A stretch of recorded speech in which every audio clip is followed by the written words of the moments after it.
Magandang oras mga kababayan, mga ka-Golden Boy. Ang China daw ay naghain ngayon ng protesta na seryoso laban sa Pilipinas dahil sa pagkampi ni PBBM sa Taiwan. Ito yung pahayag ni PBBM sa isang interview niya kay Palki Sharma ng India, na kung saan sinabi ni PBBM na damay tayo diyan sa giyera ng Taiwan at US dahil nga meron tayong 300 Filipino workers and immigrants or migrants dyan sa Taiwan. At hindi lang yan, ang Pilipinas, ang location nito ay napakalapit lamang sa Taiwan. Imagine, 3 oras lang kapag ikaw ay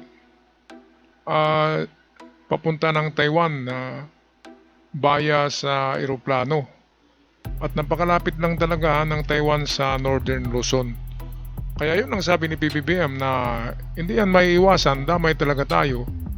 Lalo na ay meron tayong Mutual Defense Treaty sa Amerika na kung alinman sa atin, Amerika o Pilipinas ang galawin, ang girahin ng ibang bansa, ay obligado tayong tutulong dito dahil nga sa Mutual Defense Treaty since 1951 after World War II ay meron tayong pinirmahan na ganyan. So, hindi talaga tayo hindi tayo makaiwas dyan. We will be dragged into it, sabi ni PBBM.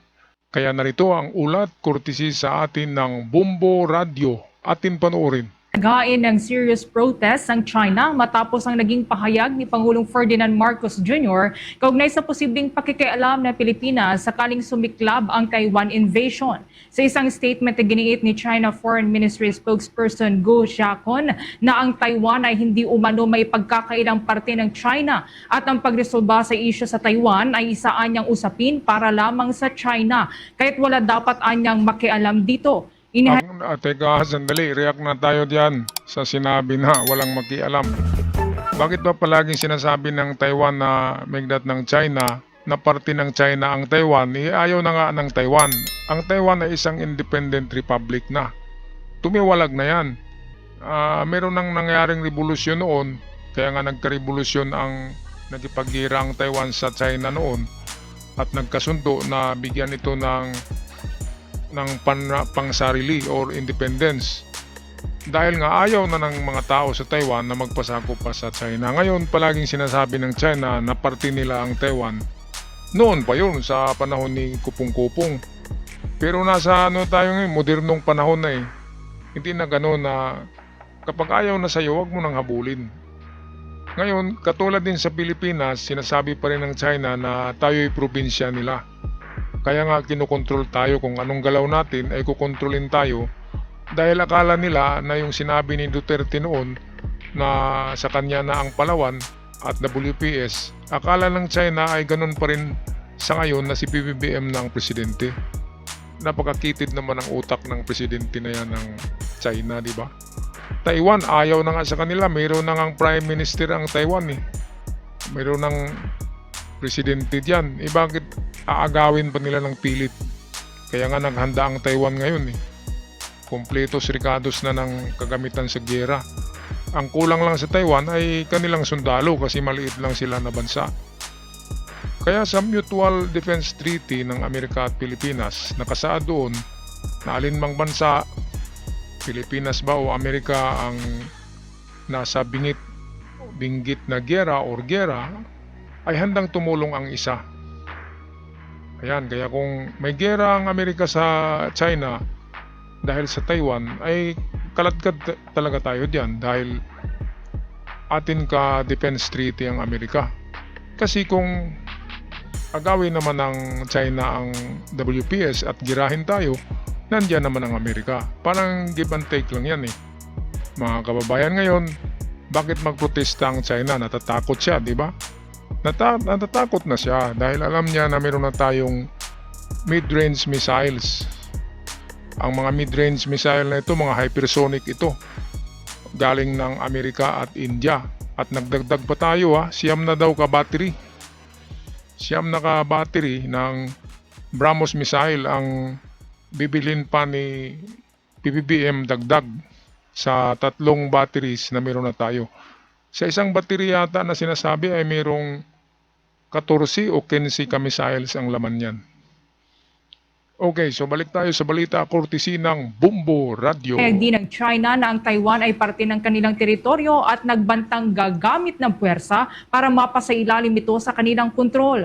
Pinaalalahanan din ng Chinese officials si Pangulong Marcos na nangako umano ang Pilipinas na tatalima sa One China Policy at sa diwa ng China-Philippines Joint Communique para sa pagtatatag ng diplomatic relations at iwasan ang paglalaroan niya ng apoy sa mga isyong may kinalaman sa interes ng China. Aba, One China Policy. Yang One China Policy na yan, panahon pa yan ni Digong, kung saan si Digong ay pumayag sa mga gusto ng China. Yung One China Policy, yun yung isang China lang daw eh. Kasama daw diyan ang mga isla ng Japan, buong Taiwan, at mga isla ng Pilipinas. Ito daw ay One China Policy. Ibig sabihin isang pulisiya, isang bansa ng China, at ang nakalagay diyan sa kanilang mapa ay kasama ang mga isla natin sa WPS, kasama ang buong Taiwan, at kasama rin ang ilang isla ng Japan. Kaya sa panahon ni Digong, walang problema yan eh. Kapag sinabi ni Xi Jinping, okay, pumirma ka ng One China Policy, pirma ka agad si Digong. Kasi wala silang pakialam sa Pilipinas. Walang pakialam sa neighboring countries katulad ng Taiwan. Ngayon, akala ng China na ganun din si PBBM, hindi naman si PBBM ang pumirma niyang One China Policy. Di ba mga kababayan? Bakit sasabihin pa yan ng China? Talagang mga makitid ang utak at mga tulunggis at one-directional sila. Sulong ng sulong lang eh. Hindi man lang nag-iisip. One-directional mind ang tawag diyan ng mga klaseng tao na pinoproject nila na tayo'y under pa rin nila. Ngunit sa ngayon, saan sila pupunta kung magprotesta sila? Sinong maniniwala sa kanila? Saan sila pupunta? Sa UN? Ikalaban nga nila ang UN eh. Ayaw nilang maniwala sa United Nations Conventional Law of the Sea, sa UNCLOS. Ayaw nilang maniwala kasi ang UN ang nag-reward niyan sa Pilipinas. Sa International Law of the Sea ay atin niyang WPS. Ngayon ay sinasabi ng China na ayaw nila maniwala dyan. So ngayon magprotesta sila, ibig sabihin takot sila. Bakit magprotesta sila eh? Ang lakas-lakas nila eh. Hindi na magprotesta kasi isang ballistic missile lang naman tayo, di ba? Ang Pilipinas. Bakit sila matatakot? Dahil takot sila kay PBBM. Dahil alam nila na si PBBM ay malaki ang koneksyon. Lalo na ngayon meron ng India, nandyan pa si Donald Trump, nandyan pa ang Australia, nandyan pa ang Great Britain, at ang NATO ay handang tutulong sa Pilipinas eh. Dahil yan kay PBBM. Kaya takot si Xi Jinping kay PBBM. Takot ang China sa Pilipinas dahil kay PBBM. Noon ay dahil tuta nila si Digong noon, kaya ang nangyari ay akala nila na mapasunod tayo. Akala nila ay luluhod tayo sa kanilang mga gusto. Alright, balik tayo sa balitang ito courtesy sa atin ng Bumbo Radio. Una nga rito sa naging panayam ng Indian media kay Pangulong Marcos sa sideline ng kanyang state visit sa India, natanong ang Philippine President kung bukas ba siyang payagan ng Amerika na gamitin ang resources at bases sa Pilipinas para depensahan ang Taiwan sakaling maglunsad ng invasion ng China. Tugon naman ng Pangulo na walang dahilan para hindi makialam ang Pilipinas. Pangunahing dahilan dito ay ang geographic location ng Pilipinas na malapit lamang sa Taiwan. Inihalimbawa pa ng Pangulo ang malapit na distansya lamang ng capital ng kanya mismong probinsya sa Ilocos Region na Lawag na 14 minutes flight lamang ang layo mula sa Kaohsiung City sa Taiwan. Gayun din tinukoy ng Pangulo ang mga overseas Filipino workers na nasa Taiwan na ikinukonsidera para makialam ang Pilipinas sakaling sumiklab ang all-out war kung saan agad niyang papakilusin ng lahat ng mayroon ng bansa para mailikas palabas ng Taiwan ang mga Pilipino doon. Kaugnayan narito ang naging bahagi nga ng pahayag ni Pangulong Ferdinand Marcos Jr. To be very practical about it, if there is a confrontation over Taiwan between China and the United States, there is no way that the Philippines can stay out of it, simply because of our physical geographic location. To understand how close Taiwan is to the Philippines, And so if you think about it, if there is an all-out war, then we will be drawn into it. And I assure you with the greatest hesitation, but we will have to defend our territory and our sovereignty.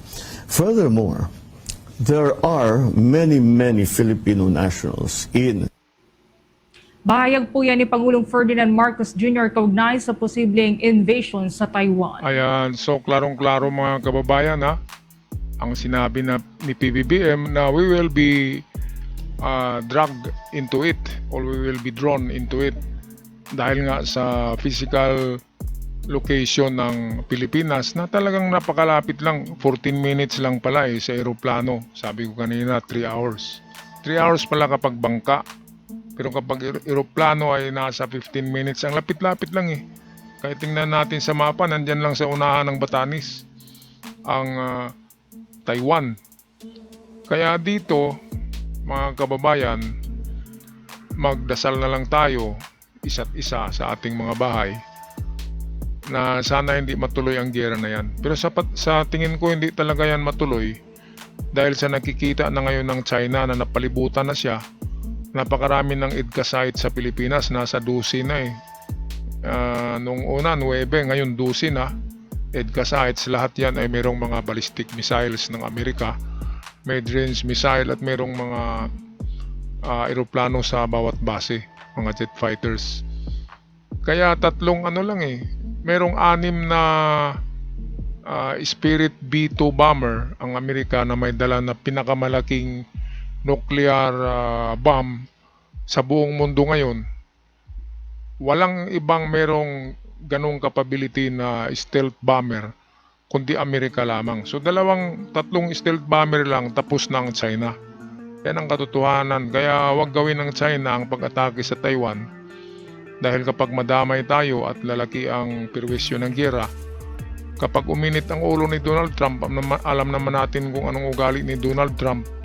Kahit nga leader ng Iran, takot kay Donald Trump Kaya ngayon tigil ang Iran kasi sinampulan ng isang bomba. Kaya ayun, tumigil. Lalo na yung China. Kapag binumba ng Amerika ang China, ang kalaban ng China ay hindi na Amerika kundi ang mamamayan.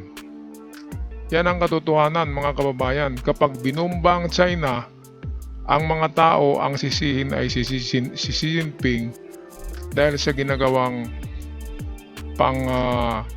pang-aabuso, pang-aatake at pang-aagaw ng mga teritoryo ng ibang bansa. Alam yan ng mga mamamayan sa China na si Xi Jinping talagang may kasalanan yan. Ang Taiwan wala namang ginagawa, di ba? Bakit aagawin ng China? Ang Pilipinas wala rin ginagawa, bakit aagawin ng ating mga karagatan, ang economic zone? Di ba?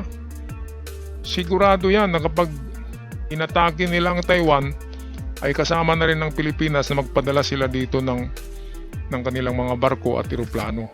Tiyak yan kasi nandito ang Amerika sa atin. Okay, so ano ang masasabi nyo tungkol dito, mga kababayan, mga ka-Golden Boy, na maghain daw ng protesta na seryoso ang China? Saan siya maghain?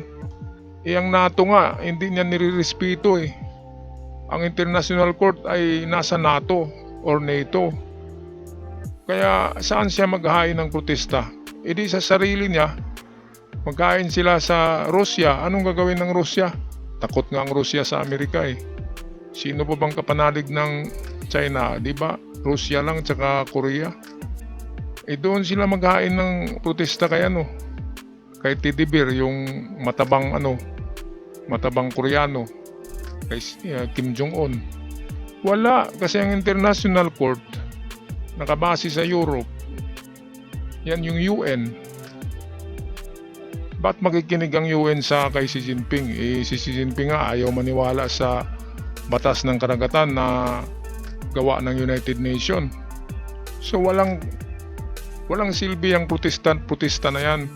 Hanggang sa mga lang sila, sa mga social media niyan magprotest. At walang maniniwala dahil sila ang nangunguna ng gulo na ito. Tayo ay nagdepensa lang naman. Kudos kay PBBM, kudos din sa Bumbo Radio.